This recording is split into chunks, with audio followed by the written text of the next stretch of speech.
look forward to the memories that both our families will share over the years and decades to come.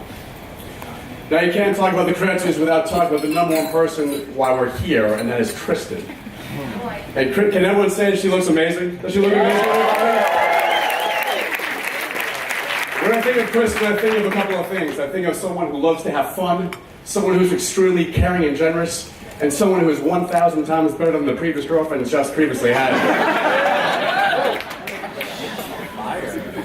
A couple of years ago, I remember we were all hanging out together and you got me a New York Mets sweatshirt out of the blue, which I thought was so nice, especially because Jeff never really got me a gift for my birthday, which was really nice. But whether it's been sporting events, shows, or various events, it's been great getting to know you, and I want to say how happy I am that you're a part of my family. And before that I move on, I'd like to read something that Jeff actually wrote back when he was in elementary school that I think is interesting. When I was doing some research for the speech, I was looking at my mom's scrapbook. She's really into that type of stuff, and I found something that I thought you'd like. The question was, if you had 3 wishes, they would be. First of all, Jeff, is this real? Is this really your handwriting? Please say for the record, is this your handwriting? Okay, this is not fake news, everybody. This is real. The question was, if you had 3 wishes, what would they be? Jeff says he wants $999 million. He wants to have lots of dogs. And he wants to marry a good wife. And Kristen, I just want to say that I know that Jeff at least got 1 out of the 3.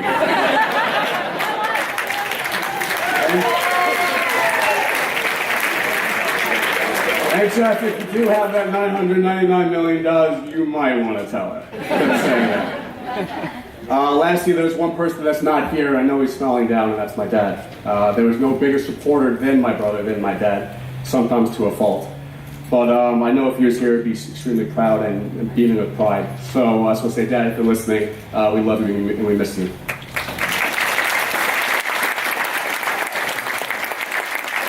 All right, let's talk about Jeff.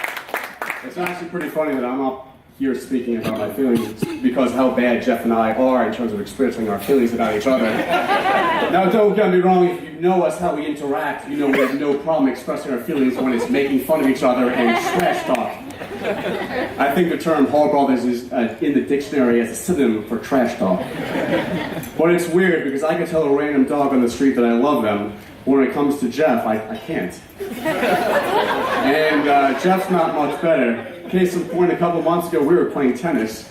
Jeff hits a forehand winner on me. I don't know how he did, but he did. He gets this huge devilish grin on his face. And then all of a sudden, he gives me the middle finger. So while the majority of people can say the words, I love you, for us, it's a middle finger.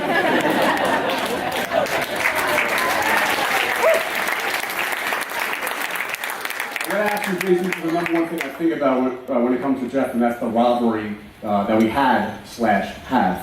If I had to name the top 4 rivalries of my lifetime, I'm going Yankees-Red Sox, I'm going New York Knicks versus winning, I'm going Team Angelina Jolie versus Team Jennifer Aniston, and right underneath that, I'm going Jeff versus myself.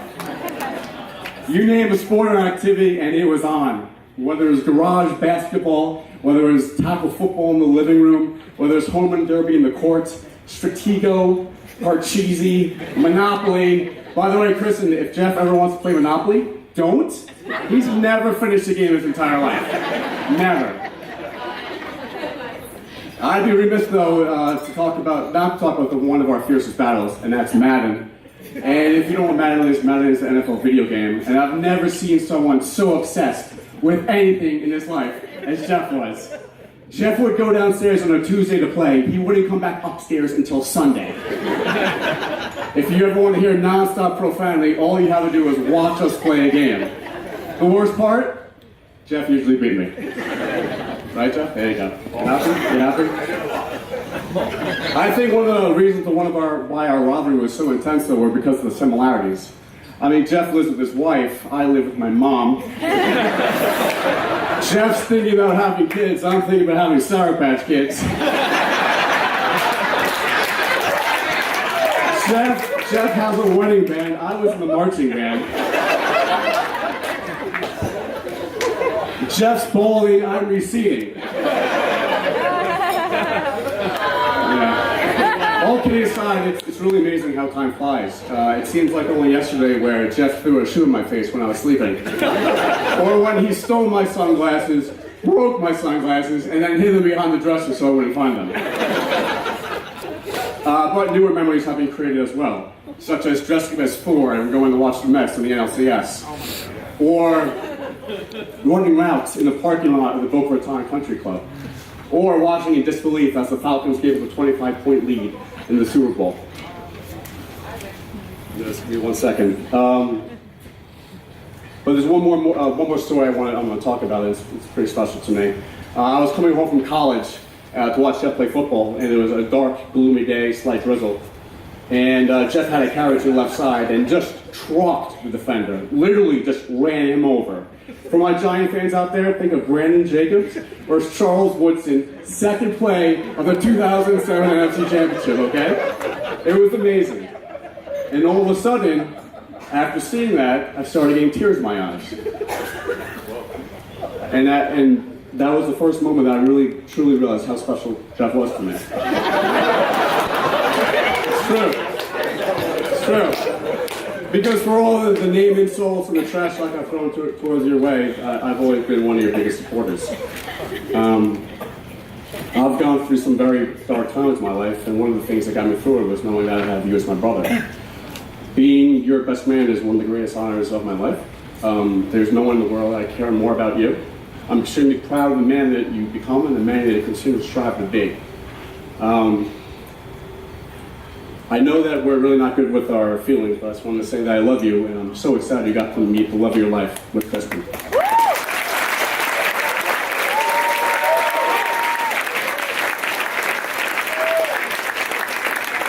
In conclusion, this is normally the part where I would say a couple of parting words and hand the mic over. But this is Jeff we're talking about. So, DJ, if you could please cue the music.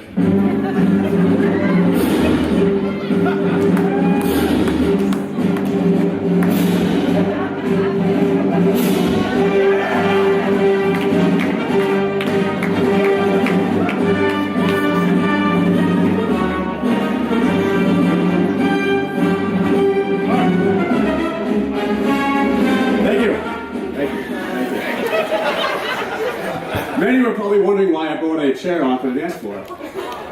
Well, one thing about myself is I don't like doing things by the book. I like being different. So considering I just said a bunch of really, really nice things about my brother, I wouldn't really feel like myself if I wasn't able to make fun of him as well. So Jeff, if you could please go to the chair, we're going to do a quick roast. All right!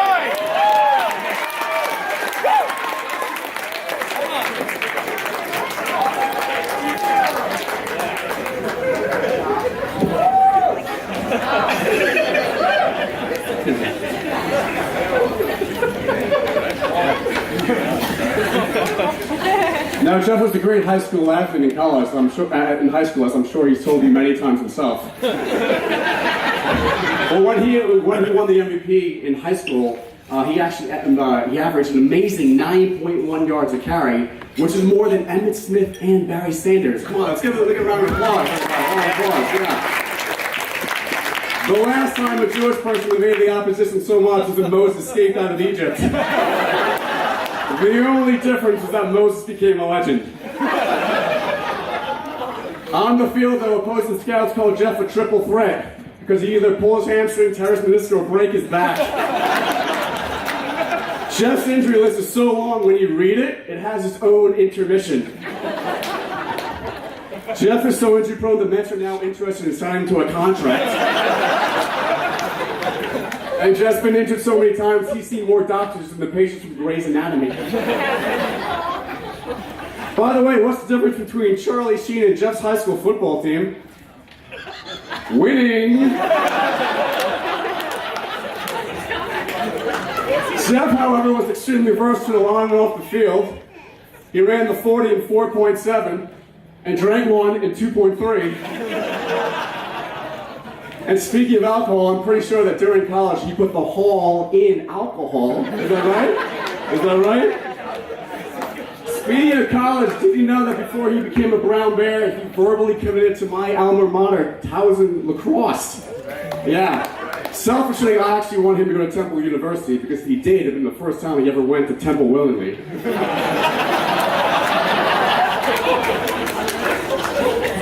Jeff is not a good swimmer, so I guess it really should have been a surprise that when during his bachelor party, his phone was in the pool more than he was. But unlike Jeff, the phone actually operates perfectly in the water.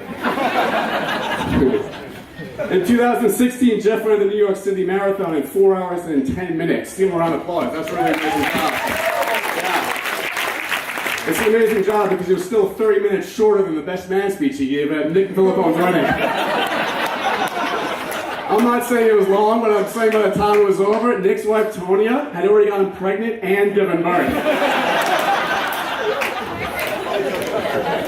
Switching topics, I also find it very interesting that Jeff's married into a family that's so tan, because Jeff's just so pale. I'm not sure if you know this, but Jeff's actually starring in his own movie next year. It's called 50 Shades of White. And by the looks of his hair, it looks like he's starring in 50 Shades of Graying. I'm not really sure. What? Come on. Hey, he's gonna be bald in 5 years, alright, relax.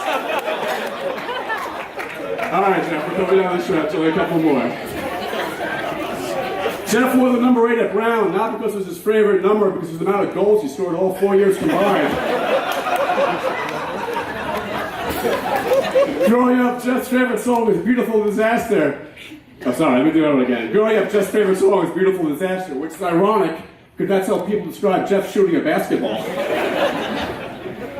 And growing up, Jeff's diet consisted of rolls, bagels, peanut butter, and jellies and Elios. The only person with the worst diet was Tom Hanks from the movie Castaway. And finally, this last joke was sent to me from Charlie Correcchia. If you don't know who Charlie Correcchia is, it's Kristen dog. He sent it to me yesterday in a text. But it goes as the following. Jeff and I have a lot in common. We both like to sleep in on the weekends. We both like to play outside. And we both rely on other people on feeding us. All right, that's it. My time is done. I want to thank Jeff for being such a great sport. Jeff, don't worry, you'll have a chance to revenge when we get married in the year 2080. It's my hope that when we're 70 years old, we're still calling each other every Sunday. And about Giants football, or arguing about who has more hair on their head, or who can get out of their chair the fastest. So if everyone could raise their glasses, please. To Kristen and Jeff, I wish you guys nothing but the best in the future, and I hope everything is today, you guys. I hope everything is everything you've dreamed to be today. Thank you so much.